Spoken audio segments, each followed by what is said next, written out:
7 de maio, 1915. 2h10 da tarde. Um torpedo. 2 explosões.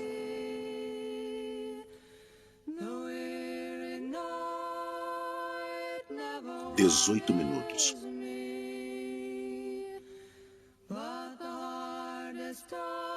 1.198 mortos.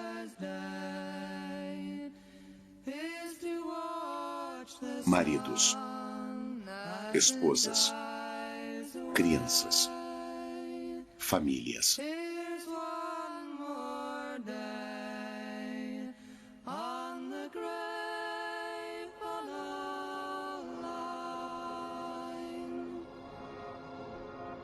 Foi o 11 de setembro, antes do 11 de setembro. O crime de guerra original do século XX. Em 7 de maio de 1915, um dos maiores transatlânticos do mundo, o RMS Lusitânia, estava no final da travessia de Nova York a Liverpool. Em um impressionante ataque surpresa, um submarino alemão lança um único torpedo contra o navio. Depois de uma segunda grande explosão ainda inexplicada, o Lusitânia afunda. Dentro de apenas 18 minutos, o mundo civilizado foi virado de cabeça para baixo e surgiu um mistério que persiste até hoje e se recusa a ser desvendado. Temos um problema com tempo ruim que vai dificultar muito o que planejamos fazer hoje. Agora uma expedição inédita vai abordar o centro dessa controvérsia. O que afundou o Lusitânia de verdade? Ninguém foi mais fundo nesse navio naufragado do que nós. Ah, os destroços estão ali. Segredos enterrados desde 1915 vêm à tona. Se eu tivesse que adivinhar, diria que estamos provavelmente a 6 metros dentro dessa fenda, que está cheia de cartuchos de munição. Mas alguns segredos insistem em se manter ocultos. De acordo com o capitão, os ventos fortes estão chegando. 25 centímetros para a ferramenta de corte terminar. Mas se eu mandar parar, mesmo que só faltem 2 milímetros, nós vamos ter que parar. Estamos prestes a testemunhar a história sendo reconstruída. Aqui é o convés de Teca. Podemos ver a madeira, é um dos corrimões presos na parede.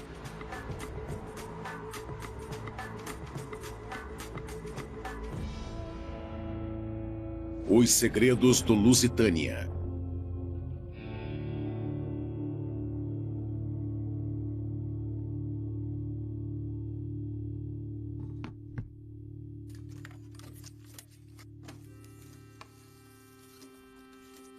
Em 1965, no aniversário de 50 anos do naufrágio do Lusitânia, a CBC Rádio Canadá realizou entrevistas com alguns sobreviventes.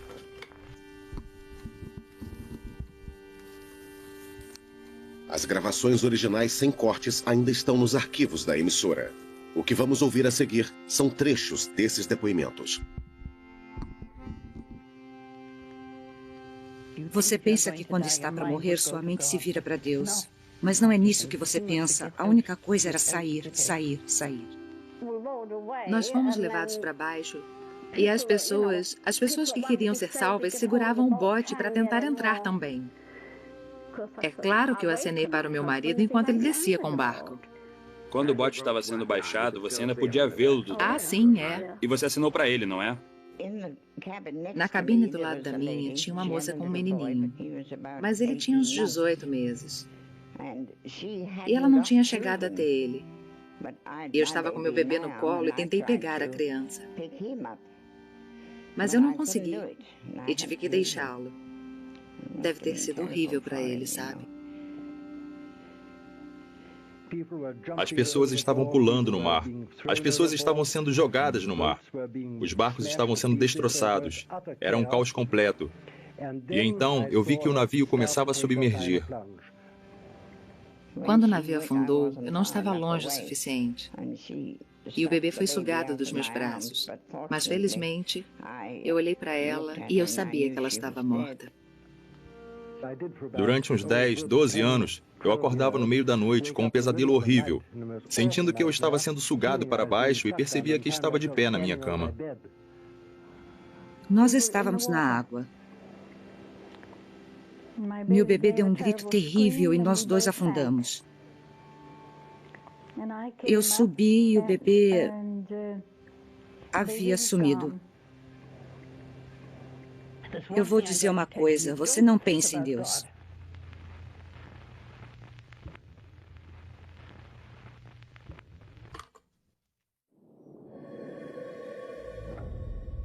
O naufrágio do Lusitânia redefiniu as regras da guerra. Assim como os acontecimentos de 11 de setembro de 2001, quase um século mais tarde, o ataque estilhaçou os conceitos de certo e errado.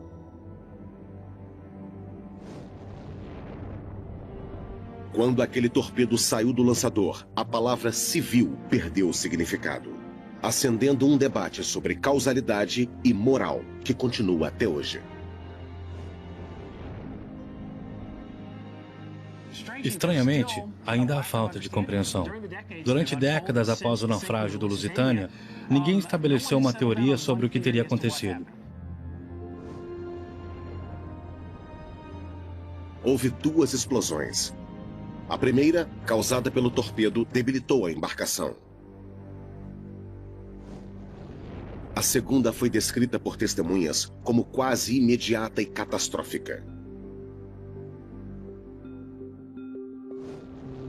Muitos acreditam que foi essa explosão que condenou o navio, causando uma enorme perda de vidas e transformando a tragédia num crime de guerra.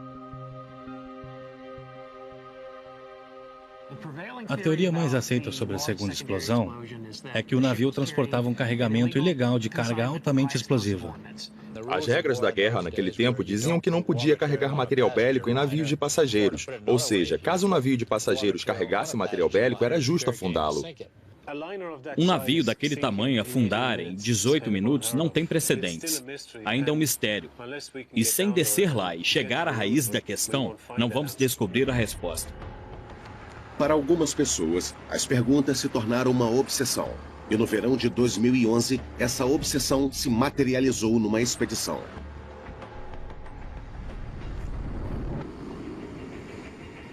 O resultado de 40 anos de esforços do homem que é o verdadeiro dono do Lusitânia. Estou com 83 anos e provavelmente essa é a minha última chance de fazer alguma coisa séria sobre isso. Expedição Lusitânia, República da Irlanda, primeiro dia. O empresário Craig Bemis adquiriu 1/3 dos títulos do Lusitânia em 1968. Desde então, ele se tornou conhecido entre os mergulhadores da Irlanda. Eu admiro a obstinação dele em insistir nisso por tanto tempo. A maioria das pessoas já teria desistido a essa altura. O que o Lusitânia representa para você? Quer dizer, é quase como se tivesse uma relação humana com ele. Depois de 40 anos, é quase o mesmo tempo que eu tenho de casamento. Estou casado há 59 anos, então supera um pouco. Mas o Lusitânia, com certeza, é um dos projetos mais longos no qual eu já me envolvi. Bemis tornou-se o único proprietário em 1982. Sua intenção era resguardar o navio que afundou e que permanece a menos de 20 quilômetros da costa irlandesa. O Lusitânia era considerado o Monte Everest dos naufrágios. O Titanic é mais famoso, mas ele está a 3.650 metros. Não é possível mergulhar até lá, mas a 90 metros é. Havia uma carga valiosa a bordo. Não é ouro ou prata, mas bronze e cobre. Coisas desse tipo. Talvez isso aconteça quando a gente envelhece, mas para mim, hoje em dia, o aspecto financeiro não chega nem perto da importância histórica. Acho ele incrível. Não é muito gracioso. Uma personalidade incrível. A paixão e a determinação em levar isso até o final. Eu tiro o chapéu para ele. Você gosta da sua casa, Greg? Ah, é muito luxuosa. Eu só tenho a firme convicção de que a história deve ser documentada adequadamente. E para isso, precisamos saber o que causou a explosão. Perto da doca de carregamento, encontra-se a cidade de Cove, conhecida como Queenstown, em 1915. Muitos dos corpos não identificados foram enterrados num cemitério daqui. Existem muitas ligações fortes aqui. Muitos dos mortos e dos sobreviventes foram trazidos para Cove. Agora que o navio afundado está sendo considerado um sítio arqueológico, cada processo que o Greg quiser fazer precisa ser examinado minuciosamente e julgado como o procedimento arqueológico correto. Em 1995, a Irlanda declarou o local do naufrágio como patrimônio nacional. Atualmente, uma expedição de mergulho precisa ser autorizada pelo governo e conduzida de acordo com a metodologia arqueológica aceita. O Lusitânia tem sido parte do imaginário dos irlandeses e de qualquer um interessado em história, na Guerra Mundial e tudo mais. Qualquer pessoa da minha geração tem uma certa consciência disso. Eu tenho esperanças de que a gente possa juntar todas as nossas disciplinas, porque em termos físicos, essa pode ser a última vez que alguém vai ver os restos do navio.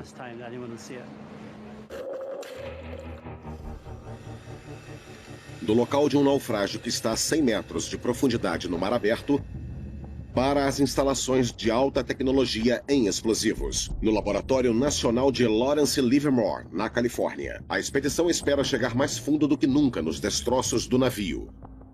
O objetivo é descobrir provas definitivas da causa da segunda explosão. Temos 3 teorias possíveis para explicar a segunda explosão. Uma caldeira que rompeu, pó de carvão, pó de alumínio, ou algum tipo de munição, nitrocelulose. Se a segunda explosão foi causada por pó de alumínio ou nitrocelulose, então o Lusitânia estava carregando contrabando militar. Caso o motivo da explosão tenha sido pó de carvão ou uma caldeira, a culpa é exclusivamente do torpedo alemão. Independente da resposta final, esse crime de guerra original precisa ter um culpado. Mas foram os alemães por afundar um inofensivo navio de passageiros ou os ingleses, que permitiram que civis navegassem por uma zona de guerra numa embarcação possivelmente carregada de munições? Nossa missão é encontrar a resposta. Equipe da expedição, 32. Tripulação do navio, 17. Custo por dia no mar, $90 mil. O navio da expedição. O ILV Granwale é o navio almirante da Comissão dos Faróis Irlandeses, a autoridade geral em faróis marítimos da Irlanda e mares adjacentes. Não é uma atividade corriqueira para nós, de forma alguma, mas pelo menos não fui informado ontem. Nós tivemos a chance de nos preparar, e a sintonia entre a minha tripulação e a nova equipe, ou as pessoas que estão a bordo agora, já é muito boa. A gente pode dar a volta naquilo? A gente pode olhar lá dentro por um minuto? Não, é confidencial. É altamente? Não. Há uma certa empolgação com isso também. Não é só suspender um objeto natural ou olhar para um objeto natural no fundo do mar. Eu estou muito ansioso para ver as câmeras submarinas se movendo pelos pontos de interesse da equipe nos destroços. As equipes da expedição. O sucesso da missão depende de uma série de equipamentos e conhecimentos de alta tecnologia. A equipe de submersíveis conta com um traje submarino individual chamado New Suit, que o mergulhador pode vestir e passar horas debaixo de águas profundas sem necessidade de descompressão. Eu tô aqui parado no local de corte. Um submarino de ponta para 2 pessoas, o Dual Deep Worker, serve como auxiliar do New Suit. Ele pode mergulhar a até 610 metros de profundidade. O design com 2 escotilhas oferece uma visão melhor para o local com pouca visibilidade. Positivo. Faltam 2 metros até chegar ao local. Câmbio. Os mergulhadores técnicos são mergulhadores radicais, capazes de submergir com segurança a até 100 metros ou mais. Avançados sistemas reciclam os gases usando uma mistura de hélio e oxigênio chamada Trimax. Os mergulhadores provavelmente têm o trabalho mais perigoso da expedição. São de longe os que estão mais vulneráveis debaixo d'água. Aqui é o navio, você está na escuta? Esse é o Video Ray, um veículo de operação remota equipado com uma câmera, ou ROV, notável pelo tamanho e por ser fácil de manobrar.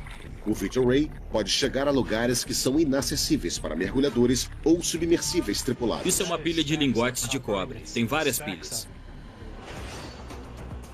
Por fim, há uma equipe de corte. Para descobrir provas sobre a segunda explosão, é preciso ter acesso a uma ou mais áreas específicas dos destroços. A tarefa vai demandar uma técnica chamada corte com jato de água abrasivo, que usa fortes fluxos de água e material granulado para atravessar o casco do navio. Esse processo delicado requer uma coordenação minuciosa e talvez seja o aspecto mais controverso da expedição.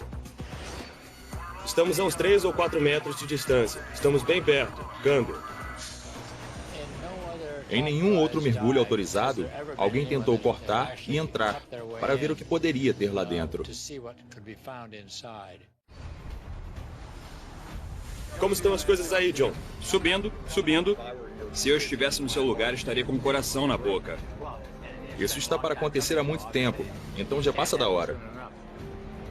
Tudo que eu quero é começar logo.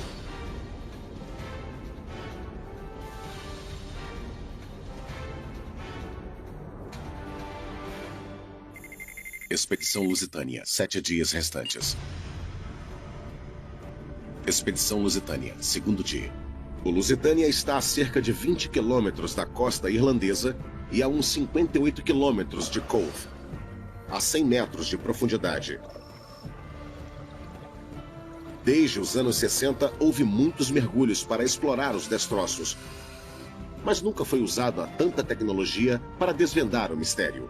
E nunca tentaram cortar o casco para procurar indícios de danos causados por explosão. Nós conversamos muito. Planejamos tudo com o departamento e tudo mais. O que eu quero saber é quais são as probabilidades. Mesmo que a gente consiga abrir o buraco, ele é muito pequeno. Pode ter uma viga bem do outro lado. Temos que pensar rápido e tomar decisões de acordo com a situação. Existem tantas variáveis que podem interferir na investigação que a gente precisa se manter flexível. Então é sempre uma loteria. Quando chegarmos ao local, nosso navio, o Gran Whale, vai ancorar diretamente acima do navio afundado. Nas profundezas, os restos do Lusitânia estão envoltos em água turva.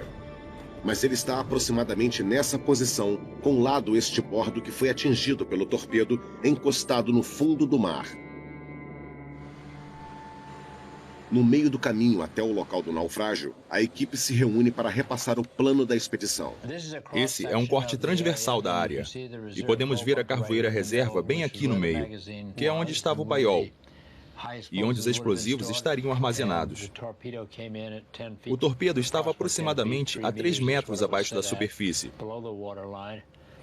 o que significa que ele atingiu bem aqui. Tem um buraco grande nessa área.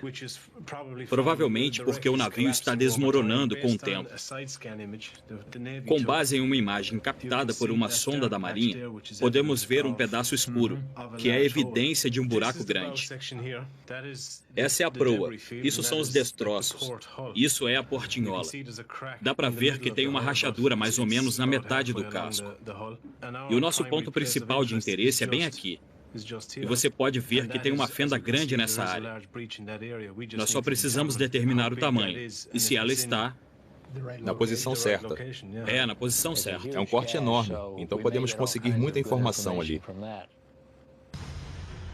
O que hoje é uma ruína enferrujada já foi uma das maravilhas da engenharia da civilização moderna.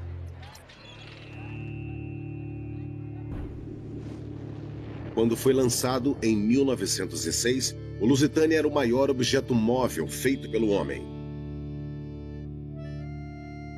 Maior do que 2 campos de futebol, foi o primeiro navio a cruzar o Atlântico em menos de 5 dias. 25 caldeiras diferentes impulsionavam 4 motores a vapor, com um total de 68 mil cavalos de potência. Mas o Lusitânia era mais do que um navio de passageiros. Um generoso empréstimo do governo britânico para a construção deu à Marinha Real o direito de converter a embarcação em um navio mercante armado em caso de guerra. A dupla função significa que ele foi construído de acordo com certas especificações militares, que exigiam que a maquinaria estivesse abaixo da linha da água, para que ficasse protegida de bombardeios de navios inimigos.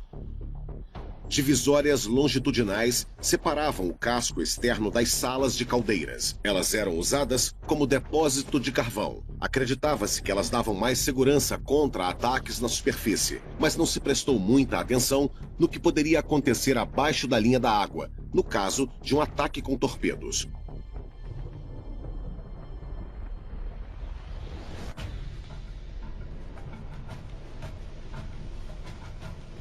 Chegada no local do naufrágio, 10h15 da manhã. Estamos chegando ao local agora. Mas temos as 4 boias amarelas que marcam os 4 pontos da ancoragem. E tem também a bandeirinha preta, que marca a linha que nos orienta exatamente para o ponto do navio onde queremos ir. Um peso, ligado por uma linha a uma boia, foi jogado para marcar o local do naufrágio. A sinalização é especialmente valiosa na água turva. Nos melhores dias, a visibilidade não chega a mais de 3 ou 4 metros e meio. Estou na escuta, capitão. Assim que terminar com essa boia, você pode ir até a sinalização. Queremos que você tente transferi-la junto conosco. Tudo bem, capitão.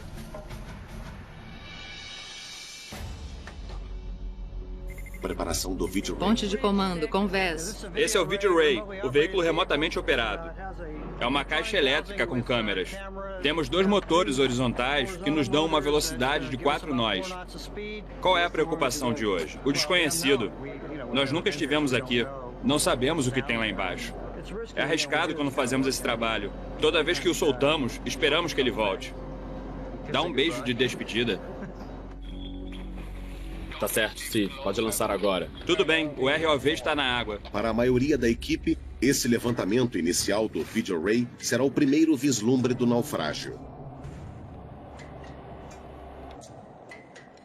O objetivo é determinar o ponto ideal para o corte.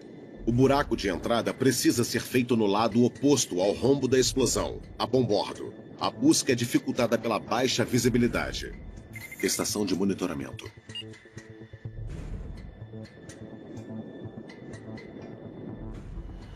Estamos subindo a 70 metros. Vamos diminuir a velocidade. Passando de 70. Tá certo. Para. Chegamos no fundo. Para. Aqui é o ROV, paramos completamente. Captamos uma portinhola. Estamos nos destroços. Você reconhece algum desses buracos aqui? Reconheço. Se você puder passar por isso, eu só quero confirmar que essa é a fenda. É isso mesmo. Então, se você quiser olhar lá embaixo... Apesar da escuridão, fica claro que forças naturais abriram outras fendas no casco. Não se sabe se isso vai ajudar ou atrapalhar a investigação. Certo, vamos lá. O que você acha? Sem coragem não tem glória. Sem coragem não tem glória. Parece que tudo desmoronou. Nessa área em particular, como você pode ver, tem muitos Essa estragos. dobra aqui é interessante. Isso é um metal retorcido. Não parece natural, parece? Não. Greg já viu os destroços muitas vezes. Mas, desde o último mergulho, em 2004, houve muita deterioração. Com certeza, essa área é um caos. Pelo menos isso podemos afirmar. Mas ainda não sei dizer se o caos é resultado do desmoronamento ou das explosões. Escolher o local do corte é fundamental, pois o que quer que seja encontrado pode fornecer dados importantes para análises no laboratório. Infelizmente, as novas fendas não serão úteis por estarem muito longe da área de carga, que pode revelar sinais da explosão. Como vocês sabem onde é o local do corte? Nós já vimos. Sabemos que não podemos aproveitar nenhuma fenda. Então vamos fazer o corte para poder entrar e ver o que aconteceu. Descemos pela linha e o que queremos fazer é cortar aqui embaixo. Não vai ter outra investigação significativa por muitos anos. Então essa é a nossa melhor chance. Estou tentando entender melhor o que aconteceu. O trabalho da expedição acabou de ficar muito mais difícil. Com os restos se desfazendo rapidamente, a probabilidade de encontrar provas da explosão em 1915 são pequenas. Expedição Lusitânia, 6 dias restantes. Local do naufrágio do Lusitânia. Terceiro dia de expedição, 8 da manhã. Fica com isso, assim você pode registrar o que eu estou fazendo. O terceiro dia é dedicado à operação de corte. Primeiro, os mergulhadores técnicos vão raspar o local de corte para remover a concreção, um acúmulo de areia, conchas e outros sedimentos que ao longo de quase 100 anos tornou-se duro como concreto. Essa é uma das partes mais perigosas da expedição.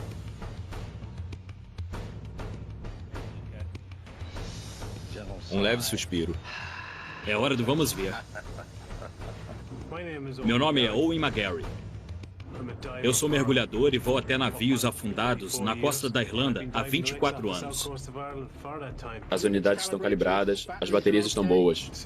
Alguns anos atrás, eu fiquei instigado a mergulhar nos destroços do Você está Lusitânia. completando os 3 minutos de pré-mergulho. Inspira agora.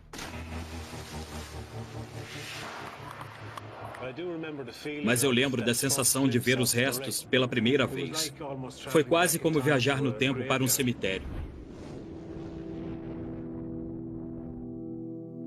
Pier 54, cidade de Nova York.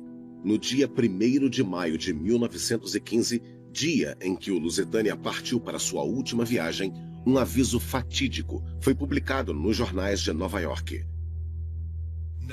Alerta. Viajantes que pretendem embarcar na viagem atlântica devem lembrar que a Alemanha e seus aliados e a Grã-Bretanha e seus aliados estão em estado de guerra. A zona de guerra inclui as águas adjacentes às Ilhas Britânicas. Os viajantes que adentrarem a zona de guerra em navios britânicos estão por sua conta e risco.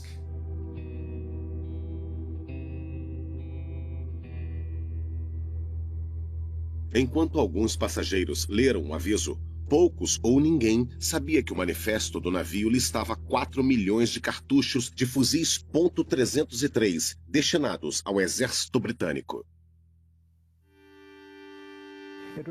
Era um dia maravilhoso, agradável e ensolarado.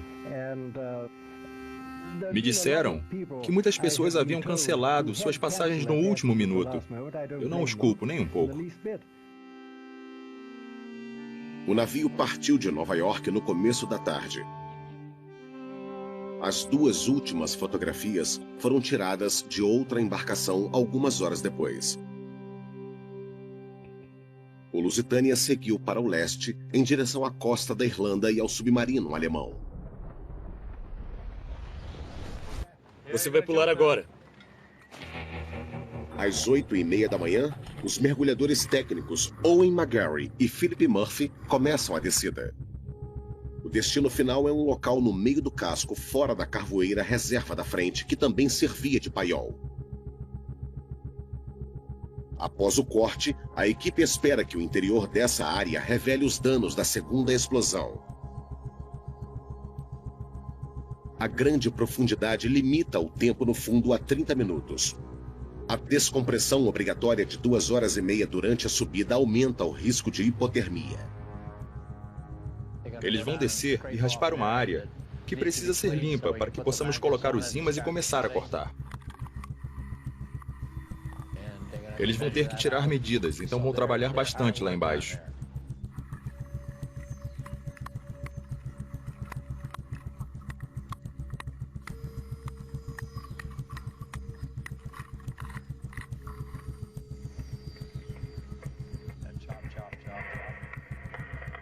Esse barulho das batidas, a gente sabe o que está acontecendo desde que eles não falem nada.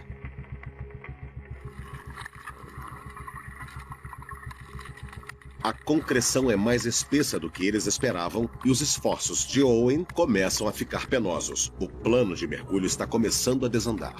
É impossível. É impossível. Hein? É impossível. A comunicação fica distorcida por causa do hélio na mistura de gases. Não vai dar certo. Que droga. Que droga.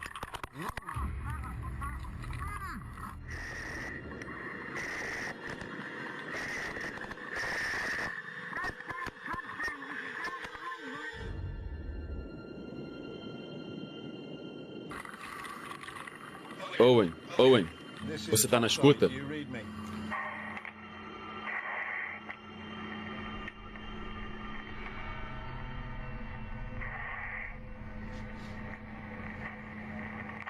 Owen, aqui é o navio, você tá na escuta?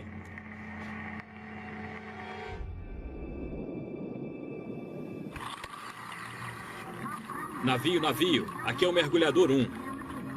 Estão na escuta? Meu gás está acabando. Espera. Fala de novo.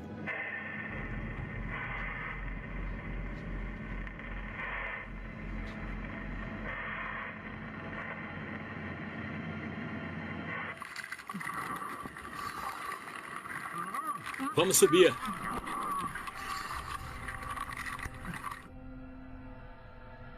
Owen, você está tentando falar com a gente?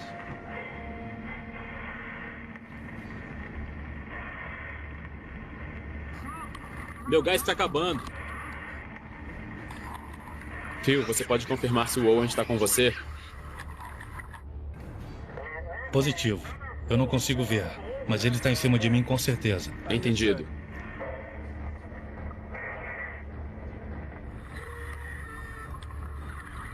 Owen enviou um sinal para indicar que está ficando sem um dos gases.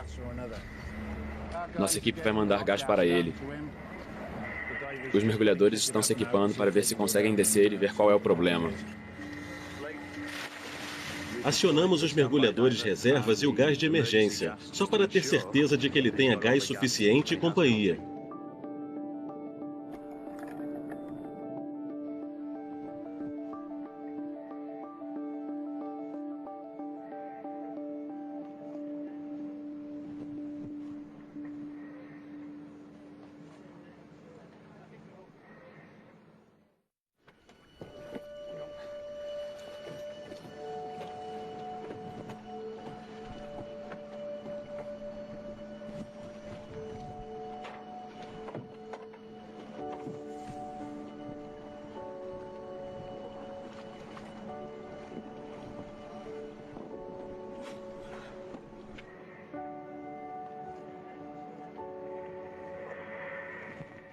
Tá enferrujado, amigo?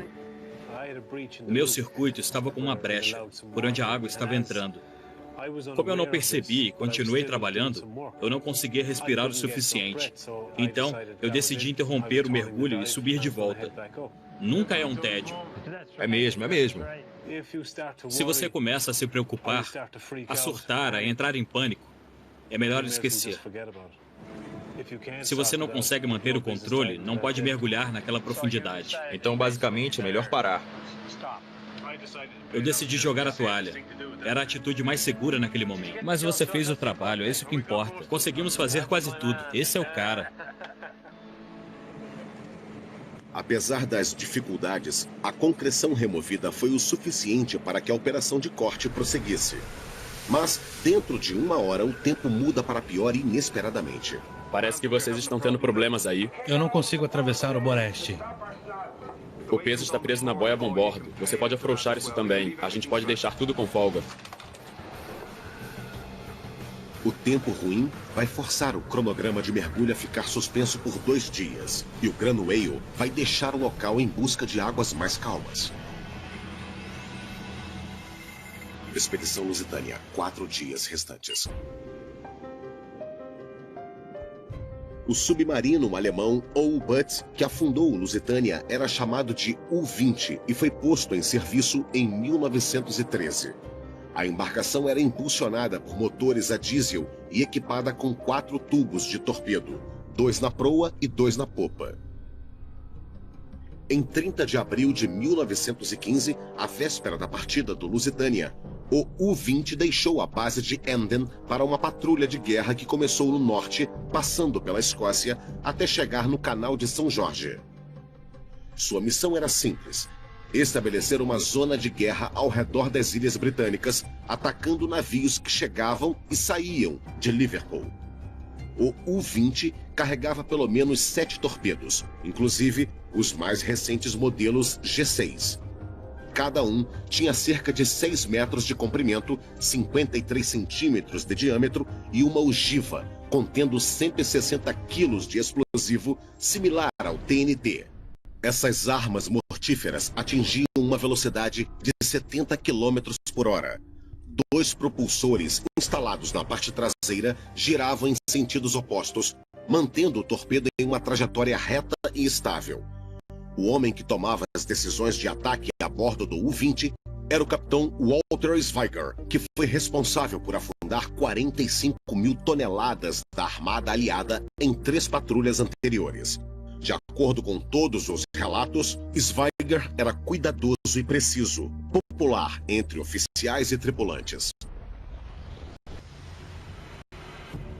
Expedição Lusitânia. De volta ao local do naufrágio. 5º dia, 7h30 da manhã. Depois de 2 dias sem atividades, o tempo finalmente melhorou. Com a maior parte de concreção removida do local de corte, todos os sistemas estão prontos. O objetivo é acessar a área de carga inferior para fotografar danos internos que possam corroborar uma das 4 teorias para a segunda explosão.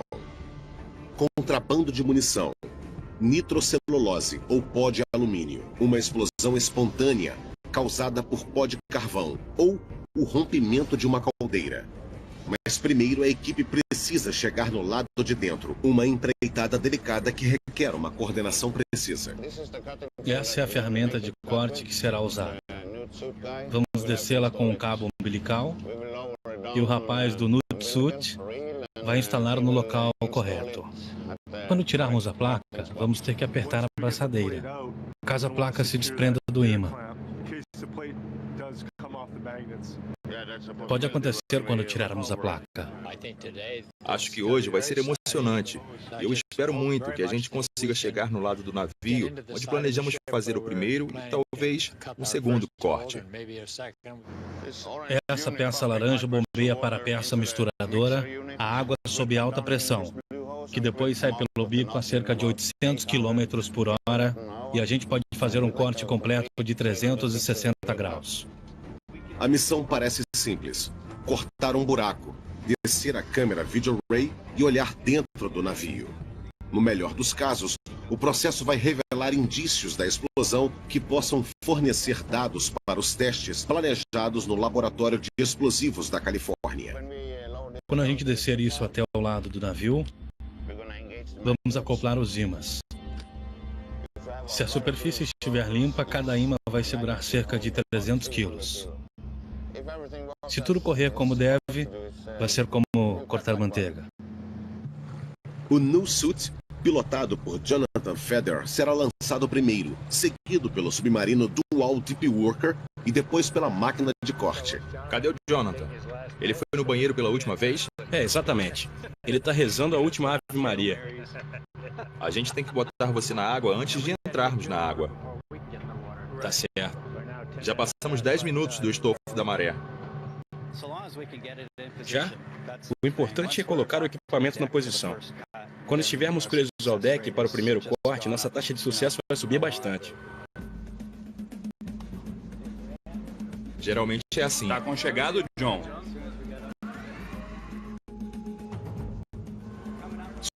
Subindo um pouco mais, para a gente poder levantá-lo por cima de tudo. Tá bem, segura aí. Uau! Afaste ele alguns metros, depois coloque ele na água. Vamos ligar a energia enquanto ele ainda está conectado. Vamos começar a descer devagar, Jonathan. Verifique se tudo está bem vedado e ligue o equipamento.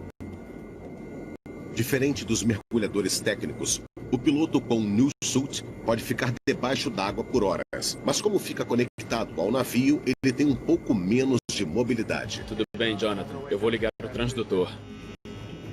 Ah, os destroços estão ali. Uau!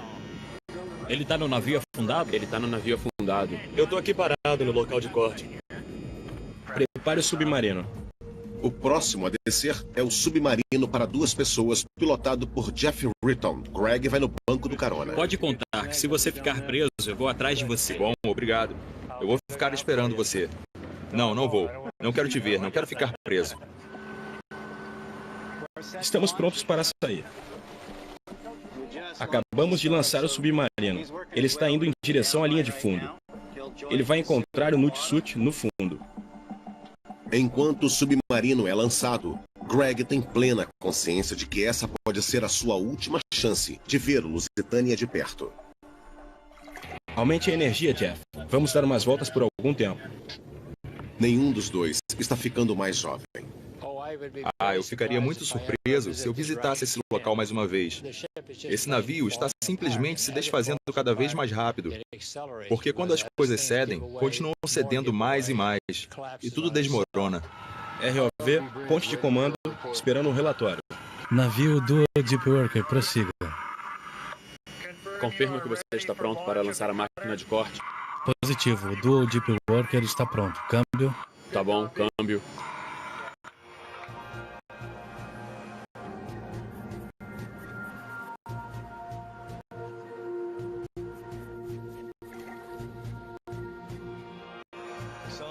Então vamos descer a máquina a mais ou menos 70 metros e vamos ver se temos visibilidade.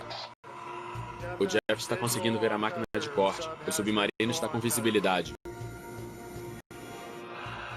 Entendido. Eu calculo que faltam 2 metros e estaremos no local. Câmbio. Tá bom, câmbio. 2 metros, 2 metros. Tá bem. Ele está no lugar certo. Que bom. Ele acabou de armar os ímãs e estará pronto.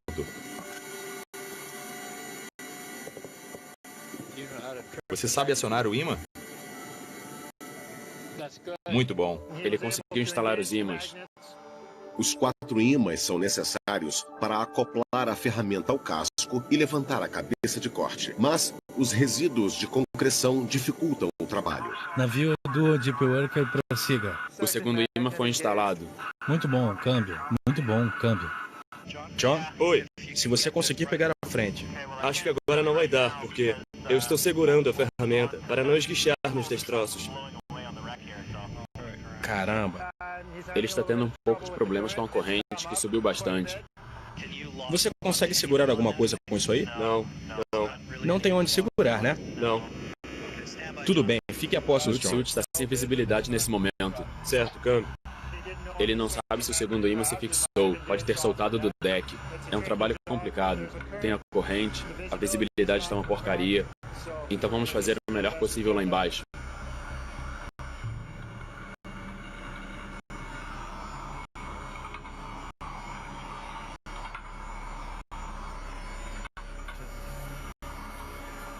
Minutos depois, o submarino sofre uma falha parcial das baterias.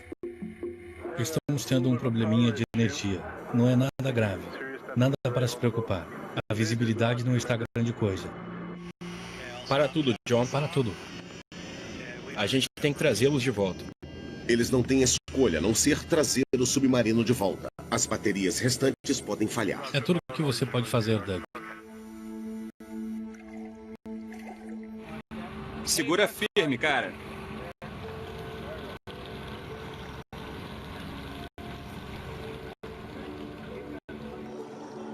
Como a corrente está ficando mais forte, o new suit precisa ser trazido para a superfície. É claro que nada disso segue um roteiro. Vai mudando ao longo do caminho. Então a gente precisa ter a capacidade de reagir ao que está acontecendo, voltar e dizer: é isso que a gente tem que fazer depois. É assim que precisamos agir agora. O que a gente pensou antes não se aplica. Até agora tudo bem, mas estamos com um tempo limitado. Então o pessoal na superfície está propondo que a gente mande de volta o Nut Suit em 15 ou 30 minutos, para que a gente pegue o estofo da maré. Os mergulhadores técnicos vão dar apoio. O submersível não vai descer de novo, por causa da troca de baterias. Quando eu coloquei a ferramenta lá, o primeiro ímã que eu liguei puxou outro pedaço de compressão.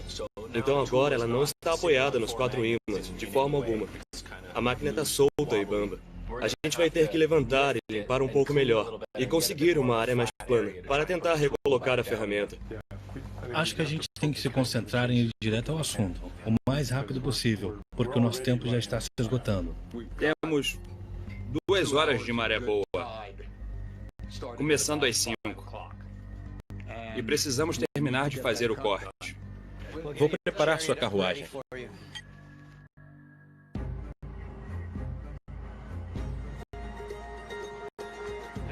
A A visibilidade deve ser de 3 metros, então você não tem muita perspectiva. Ele está trabalhando contra a corrente e contra as ferramentas que está usando.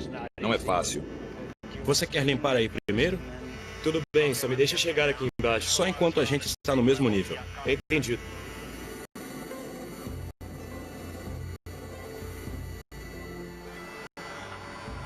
O que está acontecendo lá? Ele está tendo problemas com a corrente que subiu agora. E ele não consegue dar a volta e ficar baixo o suficiente.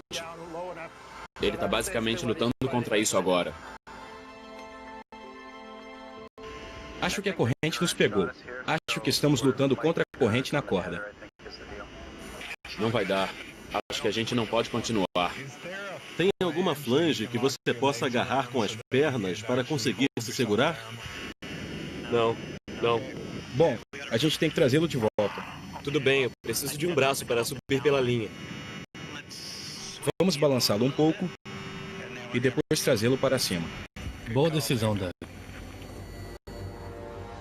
A segunda tentativa de fixar a máquina de corte também fracassou. A corrente é forte demais para que o no-suit possa ser usado para instalar os ímãs. Não tem nada que eu possa fazer lá embaixo. Eu não posso mover a ferramenta, ela pesa mais que eu. Mesmo lá embaixo, ela ainda pesa mais de 50 quilos e eu peso 2,5 kg. Quanto mais eu ficava lá embaixo, a corrente ia ficando mais forte. No final, foi meio arriscado voltar para a linha. Expedição Lusitânia. 3 dias restantes. Expedição Lusitânia. 6º dia. Na manhã do 6º dia, o tempo havia melhorado. Mas a previsão para a tarde era de fortes correntes e ondas grandes. O tempo se esgotou para a equipe de corte, que precisa deixar a Irlanda amanhã. De acordo com o capitão, os ventos fortes estão chegando. Então acho que é isso aí. Se a gente não conseguir fazer o corte, a tendência vai ser tentar forçar as coisas. Acho que a gente tem que desacelerar, porque se o navio começar a ser remexido enquanto a gente estiver lá dentro, vai ser muito difícil voltar para cima. Alguma pergunta? Vamos em frente. Bum. Doug Bishop irá pilotar o no-suit no mergulho de hoje.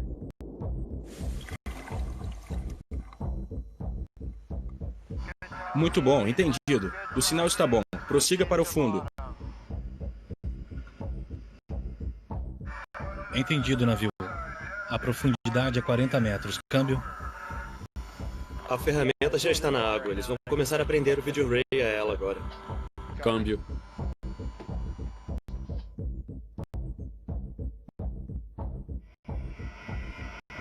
Essa é a área que ele está limpando. Tá indo bem, não tá?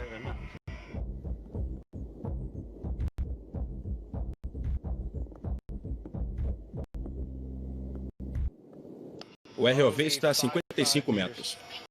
Entendido.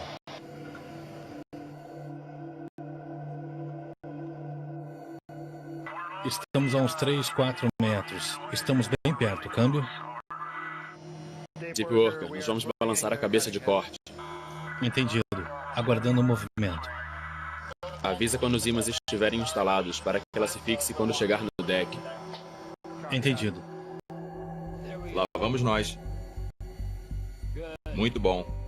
Ela parou bem onde está limpo, onde foi raspado. Maravilha. A máquina está posicionada. Então estamos prontos para soltar você. Você está pronto para ir?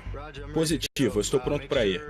Certifique-se que você está cortando a linha o mais perto possível do controlador e que meu cabo esteja enrolado na bobina. Eu estou pronto quando você estiver. Lá vai ele.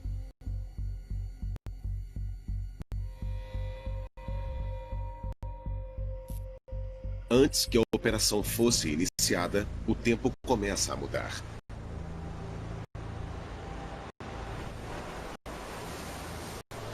Ray, você pode descobrir para mim quanto tempo os mergulhadores vão ficar dentro da água? Estou preocupado agora que o vento está começando a ficar mais forte como previsto.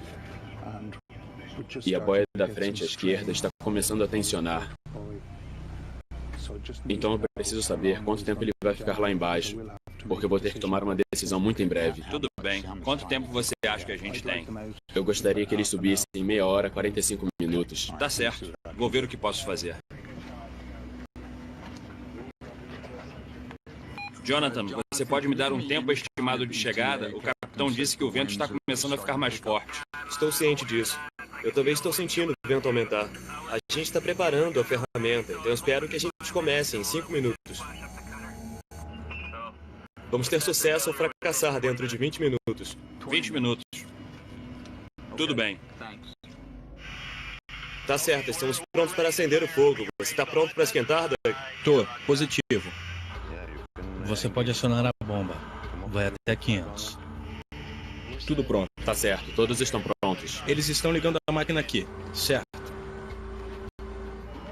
Eu não tenho ideia do que vai acontecer.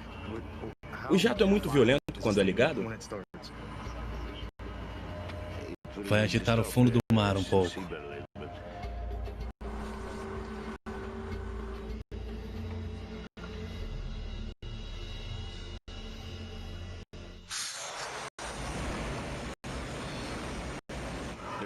Tem alguma coisa preta.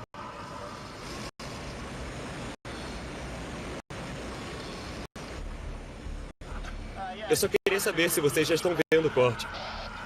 Estamos cortando sim. Alguns centímetros já estão cortados. A máquina está se movendo bem e devagar na nossa direção.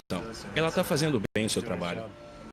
Comparado com o que estamos acostumados a cortar, essa placa é bem fina. Então não precisamos de fluxo forte nem de muita pressão. A máquina remexeu tanta coisa que eu acho que agora ela está cortando a concreção e criando uma nuvem de detritos lá embaixo. Está difícil enxergar. Acho que eu posso tentar segurar bem aqui. Não está muito ruim.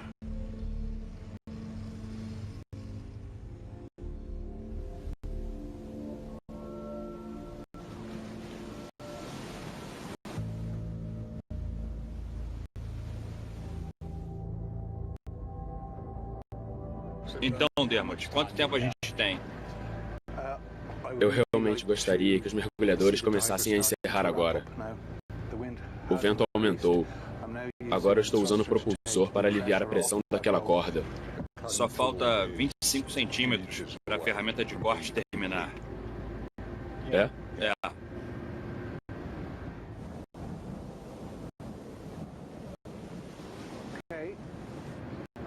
Mas se eu mandar parar, mesmo que só falte 2 milímetros, nós vamos ter que parar, tá?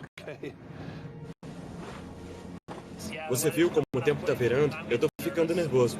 Mas estamos preparados, então, com uma tentativa, vai funcionar ou não. E essa é a nossa única chance. Depois, vamos ter que tirar todo mundo daqui rápido. É uma questão de tempo agora.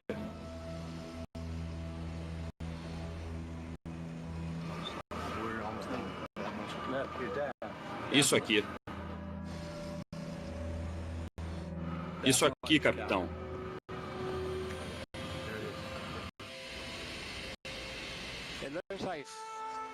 Conseguimos.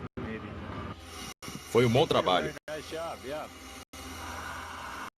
O corte está finalizado. Vamos desligar a máquina e dar o fora daqui o mais rápido possível. Olha o tempo. Tá ficando totalmente louco lá fora.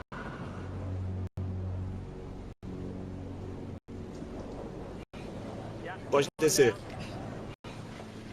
Então, Raymond, agora a gente só vai suspender a ferramenta.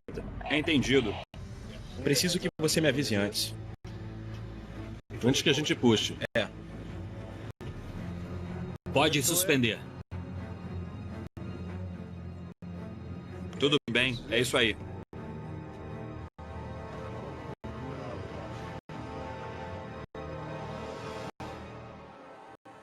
Ah, que droga.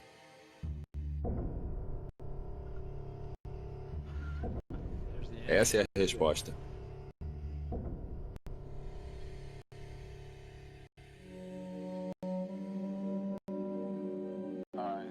A placa se soltou. Ela não vai subir junto com a máquina. Que vontade de xingar. A placa não mexeu nem um pouco. Eu também não vi nenhum movimento. Precisava de uma chave de roda. Não, ela ficou lá. Eu tenho certeza de que a profundidade do corte estava certa. Ela bateu em 2 rebites. E pode não ter atravessado. Acho que deve ter sido isso que aconteceu. Tá certo, vamos trazer isso pra cima. Que droga.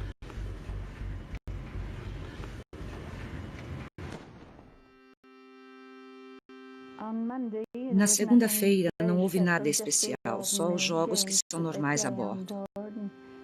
E na terça, na quarta, foi a mesma coisa. Mas na quinta, eu percebi que as pessoas estavam diferentes. Eu não me senti muito confortável na quinta noite, mas eu não sabia nada sobre um alerta.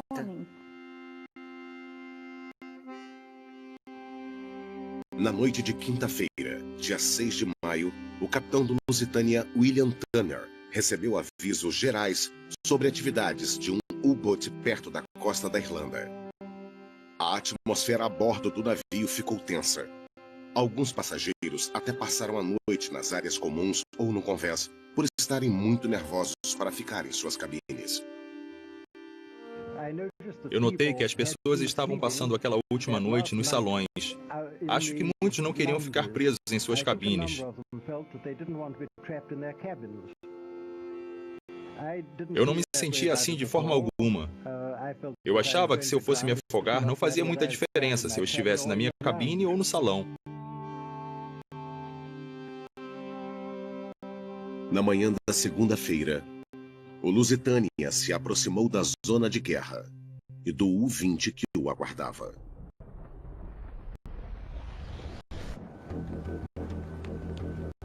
Expedição Lusitania, 7º dia.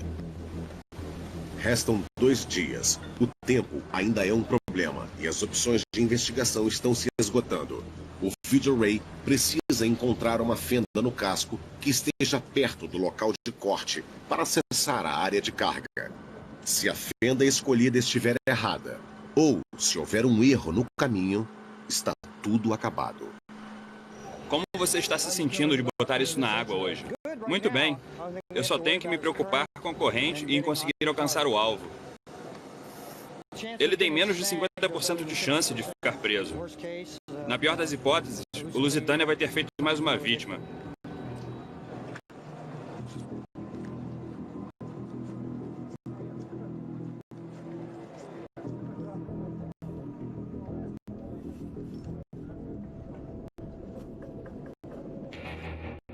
O VideoRay é levado para o fundo. Com sorte, o tempo e a deterioração podem ter feito que as ferramentas sofisticadas não foram capazes de fazer. Deck, ponte de comando. Não conseguimos ver ele. Estou esperando um pouco mais de dificuldade. Hoje não está tão bom lá embaixo. Tem mais turbulência, não tem? Tem. Nosso local de corte está ali.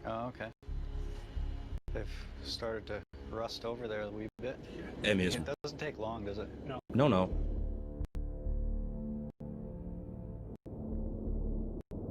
Através da escuridão, o VideoRay revela um buraco grande nos destroços, entre 4 e 5 metros acima do local de corte. Brian, você vai subir ou vai descer? Vou subir.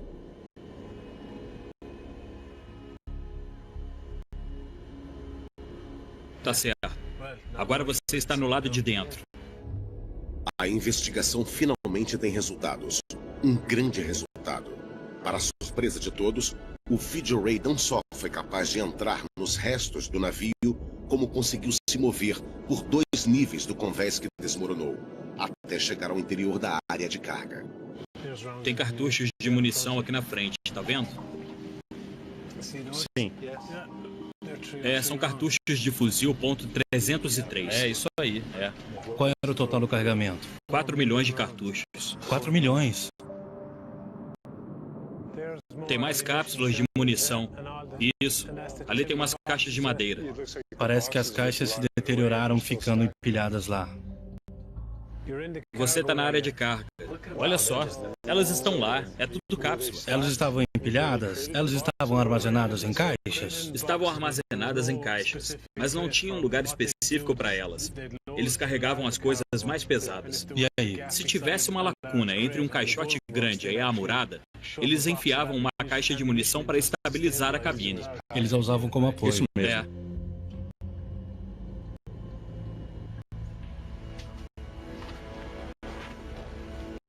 Estão literalmente cobrindo o chão. Nossa, tem uma montanha de cápsulas aí, né? É mesmo. Parece que é o corte que fizemos ontem. Com seu incrível talento como piloto, o Brian colocou o ROV na fenda acima e agora ele obteve resultados significativos, o que é ótimo para todo mundo. Entramos bastante, Greg. Se eu tivesse que chutar, diria que estamos 6 metros dentro dessa fenda. Isso são lingotes de cobre, bem na sua frente, viu? Bem ali. Não, à direita. À direita, Greg. Viu ali? Bem ali. Parece uma barra de Toblerone. Isso é um lingote de cobre. Isso também estava no manifesto? Estava. Estava sim, com certeza. Isso são pilhas de lingotes de cobre. Pilhas e pilhas. Olha só. Meu Deus. Minha nossa. Foi por isso que eu comprei o Lusitânia em 1968. Agora estamos lidando com o aspecto histórico. Então precisamos não só identificar o que está lá, mas também entender como esse navio afundou em 18 minutos. É muito difícil diferenciar a destruição causada por uma explosão daquela causada por 95 anos de deterioração. Sempre que essas vigas estão no ângulo reto em relação ao resto, isso significa que foi por causa de uma reação explosiva e não por um desgaste. Aqui tem vigas se cruzando em várias direções. Essa aqui. Como isso poderia ter ficado tão caótico sem uma explosão interna enorme? Estamos vendo algumas coisas muito interessantes lá dentro. Estamos vendo algumas placas do casco e algumas vigas, que estão em posições que não podem ser explicadas pela forma como o navio assentou naturalmente. Estamos começando a achar que estamos vendo danos causados por uma explosão. Podemos até dizer que foi uma segunda explosão. Isso com certeza é um passo à frente. Já juntamos muitas informações úteis nessa tarde com essas imagens. Essa é a primeira vez que nós entramos, porque sempre ficamos relutantes em entrar com mergulhadores. Chegamos onde queríamos chegar, mas teve que ser do jeito mais difícil. Expedição Lusitânia, um dia restante. Expedição Lusitânia, 8º dia. O último dia amanheceu bonito, mas a corrente ainda está forte. Mais uma vez, mergulhar só é seguro para o Video Ray. O objetivo é resgatar um dos cartuchos encontrados ontem. Ontem nós achamos algumas coisas muito interessantes. Nos deparamos com caixas de madeira empilhadas e organizadas, que obviamente estavam deterioradas. Mas tinha pilhas de munição em cima delas, cartuchos de fuzil .303, pelo que me disseram. Ah, estão empilhadas em camadas. Empilhadas em camadas. Vamos lá. Ah, olha. Então, são milhares. Tem vários soltos ali. Acho que a gente tem que trazer um para cima. Acho que a gente devia ficar um pouco mais ali. E se um dos cartuchos estiver saindo e estiver em boas condições de ser apanhado, a gente pega. Tem um aqui.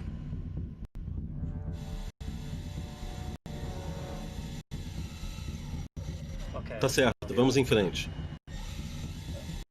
O truque é pegar sem desfazer a pilha inteira.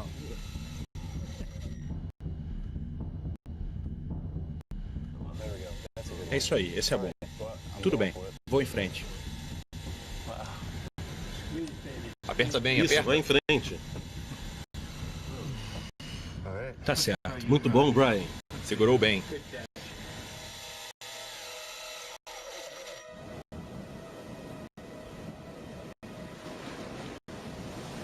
Parece que a gente pegou um cartucho calibre 30.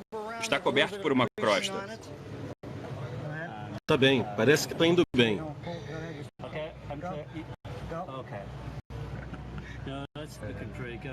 É. Nós entramos numa área onde nunca tínhamos estado antes. A primeira coisa que vimos foi uma quantidade enorme de munição, que obviamente ainda estava no local. A última pessoa que encostou nelas foi o sujeito que as colocou lá. Eu acho isso incrível. O que você acha, Ian?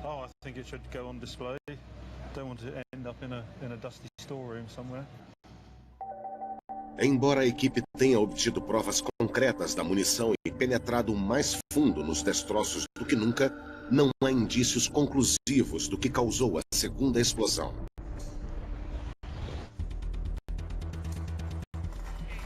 Agora, os cientistas do laboratório Lawrence Livermore vão fazer um outro tipo de investigação sobre o Lusitânia. Mas isso só vai acontecer daqui a algumas semanas.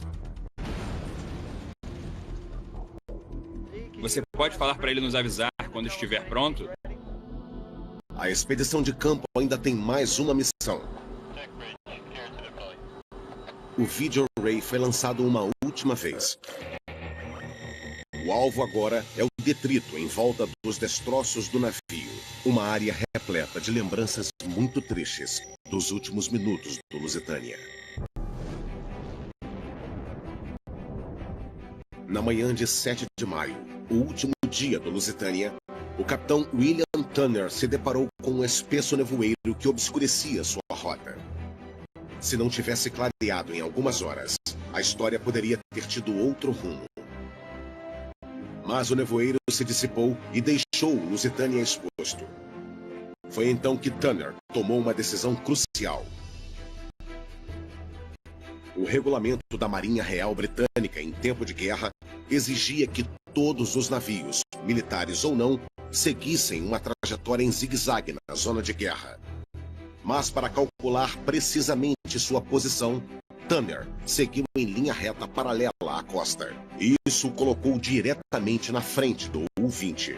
A 700 metros de distância, o capitão Walter Zweiger ordenou que sua tripulação preparasse um torpedo para ser lançado. E então, ele deu a ordem.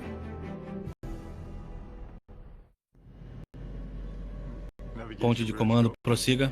O sinal está bom. A linha de sinalização está no fundo. Onde vocês estão tentando colocar esse ROV? Estamos na área de detritos. Entendido. Eu estou mostrando aproximadamente 2 metros da ponte selecionada. Entendido. A 2 metros da ponte. Estamos indo em direção à quilha. Não, você só está na frente da área da ponte.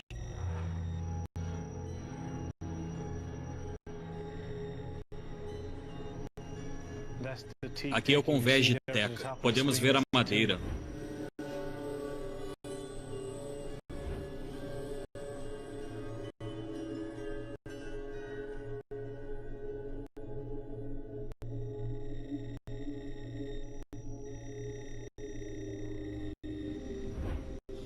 Um pedaço do corrimão.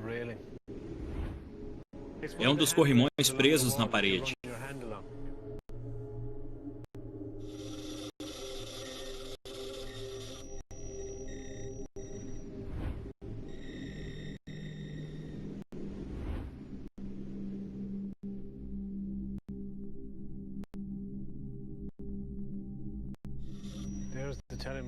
O servomotor está bem na frente. É um dos telégrafos da ponte de comando, que estaria diretamente abaixo dessa área.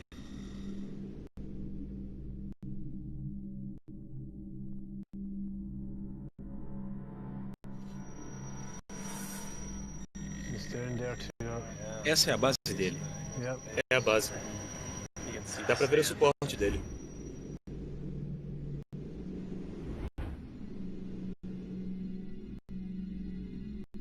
É aí que o capitão estaria.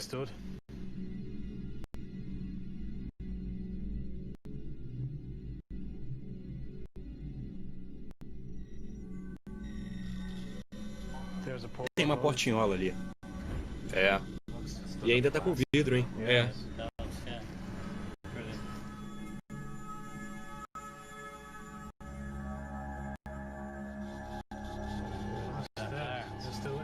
Isso é uma pia com um ralo ainda pendurado.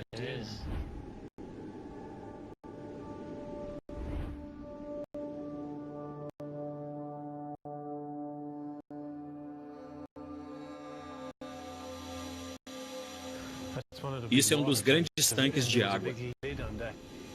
E ali tinha uma tampa que abria.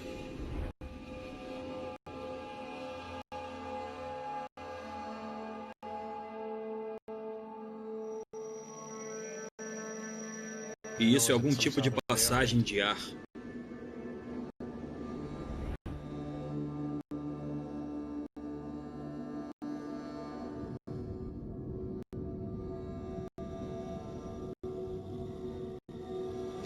Isso é uma banheira e isso é o chuveiro. É mesmo. Olha só. Dá para ver o chuveiro na parte de cima.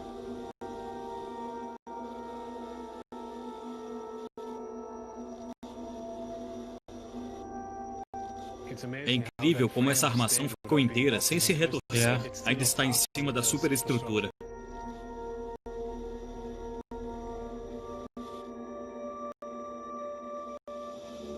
Essa coisa grande e curvada é um dos turcos dos botes salva-vidas. É triste que muitos desses botes nunca saíram dos turcos.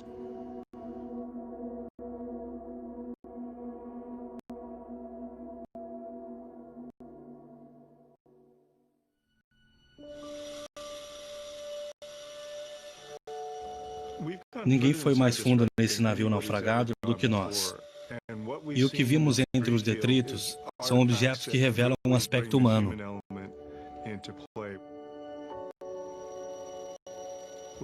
Estamos olhando para coisas que o Capitão Turner tocou na manhã que o navio foi atingido pelo torpedo. É simplesmente impossível de descrever.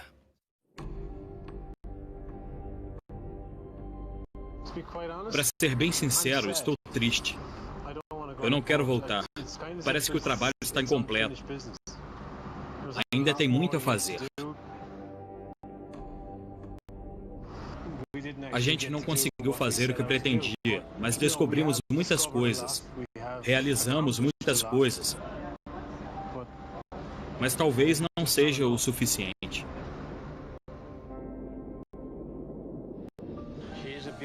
O navio é muito bonito lá embaixo, deitado em agonia. E nós queremos mantê-lo vivo como parte da nossa história. Ele ainda vai estar muito depois que eu me for, isso mesmo. Ele não se deteriora tão rápido quanto eu.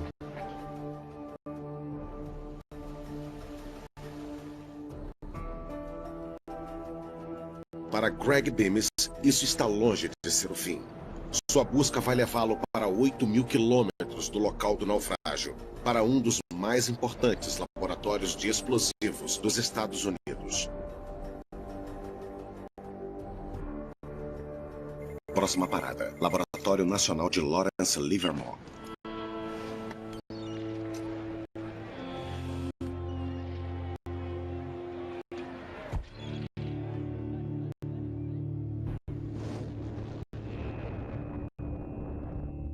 (7 de maio de 1915, às 2h10 da tarde, no Lusitânia, o serviço de almoço estava sendo encerrado.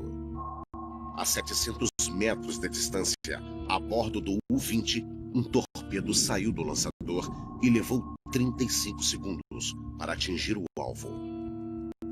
Uma sentença de morte para 1.198 homens, mulheres e crianças.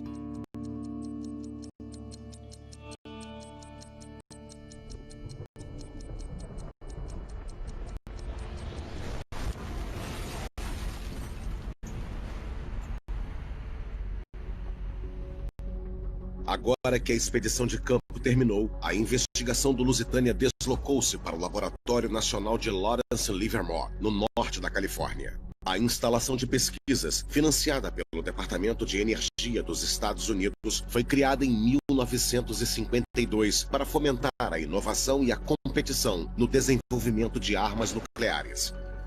A ciência dos explosivos é a especialidade deles. 3 meses depois de deixar a Irlanda, acompanhado do historiador Martin Morgan e do arquiteto naval e engenheiro marinho Ken Smith, Greg Bemis se encontrou com uma equipe de cientistas do Laboratório Livermore para discutir o protocolo de testes. O grupo também repassou as teorias sobre a segunda explosão e os dados recolhidos durante a expedição. Uma das coisas que descobrimos nesse verão é que o interior do navio está consideravelmente destruído. Nós trabalhamos aproximadamente nessa área. É claro que entramos pelo outro lado. Vasculhamos bastante, 2, 3, 4 níveis diferentes com o ROV. Nós temos que pensar sobre qual tipo de explosão poderia ter causado tanto estrago no interior do navio. Teria sido uma nuvem de pó de carvão levantada pelo torpedo? O rompimento de uma caldeira ou tubulação de vapor? Ou foi um carregamento ilegal de material bélico, como pó de alumínio, um dos principais componentes das minas? Ou nitrocelulose, um propelente usado em armas de fogo? A pergunta que o laboratório vai tentar responder é simples. Alguma dessas 4 possibilidades poderia ter produzido uma explosão capaz de afundar a Lusitânia? Uma explosão que também corresponda à descrição das testemunhas? Os cientistas haviam preparado uma série de ensaios práticos e simulação de computadores. É quase certo que essa será a primeira vez que todas as 4 teorias serão testadas, seguindo métodos científicos aceitos. Essa é a câmara de 10 quilos, que pode detonar o equivalente a até 10 quilos de TNT. Essas são câmeras de alta velocidade. Temos sistemas de raio-x e de ventilação. Primeiro teste, pó de alumínio. Clay, se você puder colocar isso aqui dentro, manusear o pó de alumínio é a coisa mais perigosa que vamos fazer. O primeiro teste será feito com pó de alumínio, um ingrediente usado pelo exército britânico na fabricação de minas, que poderia estar a bordo do Lusitânia, segundo algumas pessoas. Seria muito legal se a gente conseguisse sair daqui sabendo o que aconteceu. Mas há muitas suposições que são incorporadas nos ensaios que vamos fazer. Então acho que o máximo que vamos conseguir é saber qual é a causa mais provável, mas não acho que vamos ter uma certeza.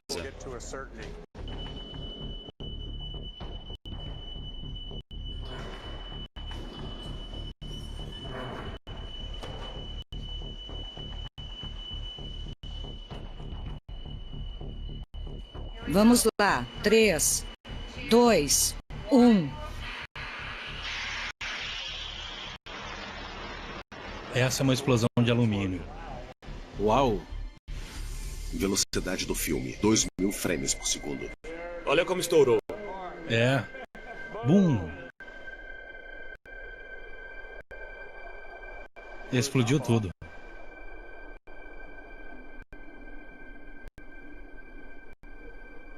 Ainda está assentando. Olha como é. Parece fogos de artifício. A equipe do Livermore rapidamente descartou o pó de alumínio como a causa da explosão. A razão? Relatos de testemunhas. Uma das coisas que ficaram claras é que o alumínio brilha muito quando está queimando. É extremamente brilhoso. E não há nenhum depoimento que mencione uma luz forte de explosão nas informações que recolhemos. Se o navio tivesse sido danificado e houvesse alumínio a bordo, a luminosidade teria sido vista, mesmo na luz do dia. E isso não foi observado. Ainda restam 3 possibilidades. A próxima a ser testada é o pó de carvão. As divisórias longitudinais do Lusitânia que formavam espaços usados como carvoeiras podem ter tornado o navio especialmente vulnerável a ataques de torpedos. Mas essas câmaras poderiam ter fornecido combustível para a segunda explosão depois do impacto do torpedo? Só há uma maneira de descobrir. Segundo teste, pó de carvão.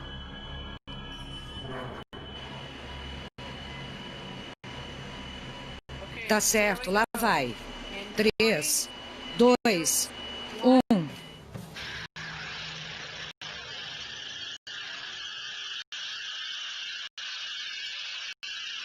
Impressionante. Isso é pó de carvão? Isso é pó de carvão. Foi muito mais forte do que eu imaginava. Vamos ver o que captamos com as câmeras de alta velocidade. Velocidade do filme, 2.000 frames por segundo. É isso aí.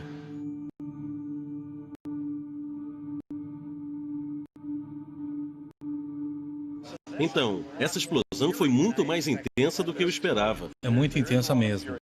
Mas comparado com outros materiais, ainda é relativamente fraca. A gente tem que pensar nas coisas em relação umas com as outras. Porque qualquer uma dessas explosões é muito dramática, muito violenta, muito rápida e instantânea na escala humana. Mas é potência e energia numa escala de tempo que não podemos aprender. Então, essa explosão seria letal para indivíduos, mas não causaria danos estruturais significativos ao navio.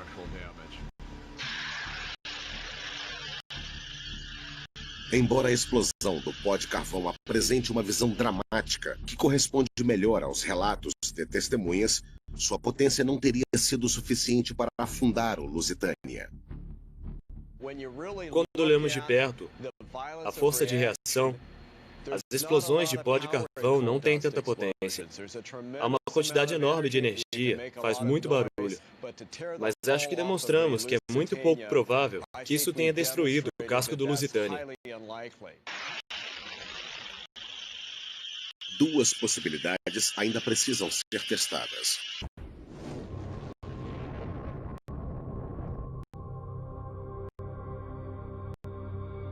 O capitão Turner estava na ponte de comando quando ouviu o impacto e ele descreveu o som como o de uma porta batendo. A segunda explosão aconteceu entre 15 e 30 segundos depois e foi observada nos decks do Lusitânia e registrada no diário de bordo do comandante do U-20, Walter Schweiger.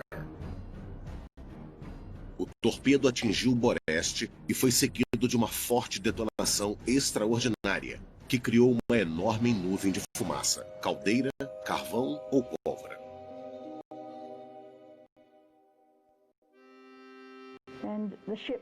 Daí o navio começou a chacoalhar e depois a tremer. Depois veio outra guinada e tudo foi arremessado para todos os lados. O navio começou a inclinar muito para o lado boreste. Em 18 minutos, o Lusitânia estava debaixo d'água. Eu estava apavorada. E só vi um monte de crianças no bote. Mas deve ter tido adultos também. Mas eles passaram por cima. Simplesmente passaram por cima. E as crianças foram jogadas para fora. Eu suponho que elas foram afogadas.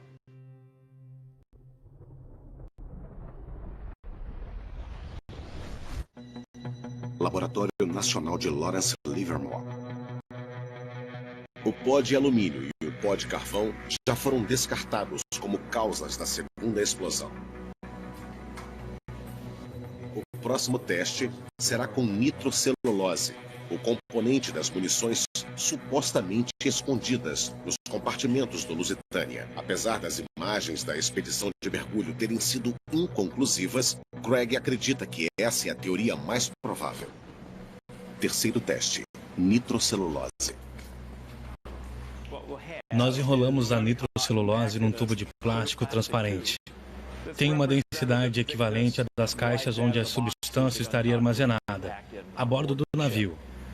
Vamos colocar a nitrocelulose dentro do nosso cubo de plástico de 1,20 m e acender. Daí, vamos ver o que acontece.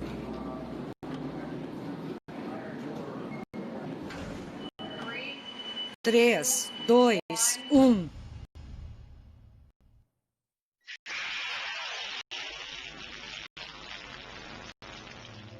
Velocidade do filme, 2.000 frames por segundo. É isso aí.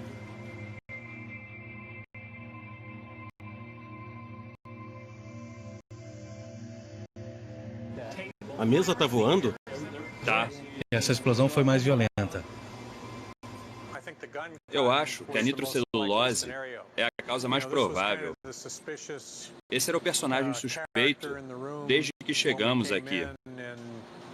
E eu ainda não vi nada que mudasse isso.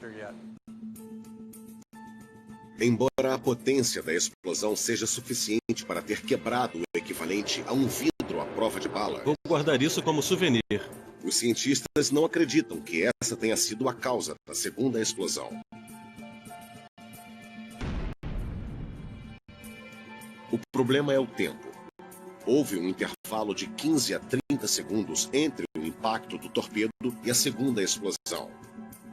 Mas o teste mostrou que uma explosão de nitrocelulose teria sido quase instantânea à detonação do torpedo. A energia está lá, a potência também. Podemos realmente fazer isso detonar?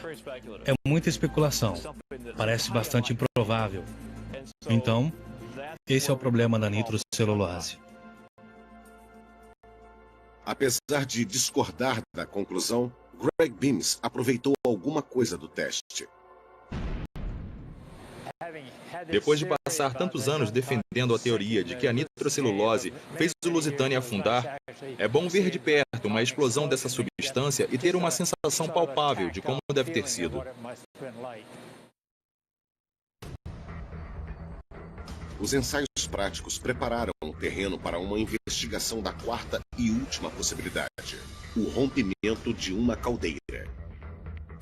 Como não havia nenhum material propriamente explosivo, a equipe do Livermore determinou que o resultado mais preciso seria obtido com modelagem computacional. O primeiro passo é criar o próprio ataque do Torpe, usando um software de simulação multifísica. Ao simular o acontecimento, a equipe digitalizou quase 3 milhões de pontos espaciais de informações sobre o Lusitânia. Um dos poderosos supercomputadores do Livermore processou os números. Diferente das animações hiperrealistas de Hollywood, essa simulação é baseada nas leis da física e da termodinâmica. Quando começamos esse projeto, não tínhamos certeza do que íamos determinar. E, honestamente, eu não esperava responder nenhuma pergunta, mas visualizar essa sequência me fez mudar de ideia. Quarto teste: simulação de um rompimento de caldeira. O computador do Livermore calculou que a explosão do torpedo poderia ter criado uma fenda no casco de até 6 ou até 9 metros, mas que não poderia ser menor de 2 metros. Mesmo só com esse buraco menor, de 2 metros, entraria de 450 a 725 toneladas de água por minuto. Nesse detalhe da simulação, o cilindro laranja representa o volume de 23 toneladas cúbicas de água superaquecida, contida nas duas caldeiras mais à frente, na primeira sala das caldeiras. A massa de água do mar gelado teria rompido uma caldeira com praticamente a mesma energia que o impacto do torpedo, dentro do intervalo relatado. A segunda explosão na sala das caldeiras, com certeza, teria gerado um estouro muito alto, já que estava conectado às chaminés. A explosão teria se propagado pelo deck. Haveria muita poeira, o pó de carvão em todos os lugares, seria muito visível. Uma explosão nas caldeiras se encaixa nos depoimentos das testemunhas, mas não teria força para causar danos graves ao navio. Em outras palavras, ela pareceria maior do que realmente era. O total da energia liberada da caldeira seria cerca de 350 quilos de TNT. Se a gente ajustar isso a mais ou menos 1/10 dessa força, o estouro poderia ser ouvido pelos túneis.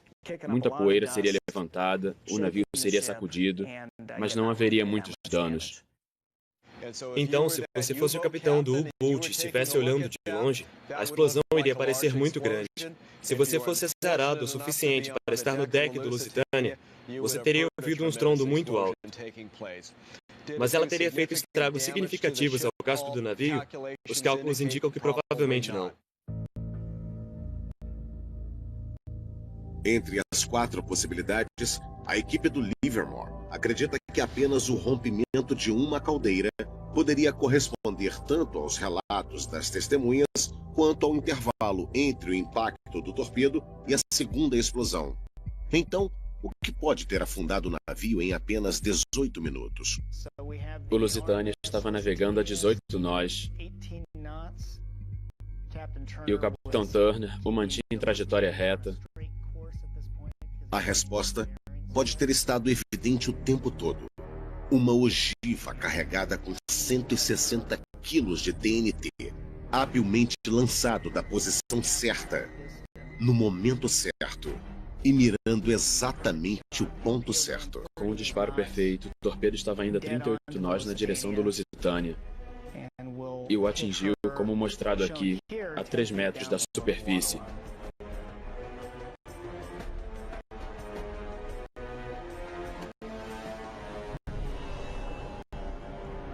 Agora estamos em microsegundos. Estamos começando a nos aproximar de 1 milissegundo. É possível ver os gases perfurando o casco do navio e penetrando no interior da carvoeira.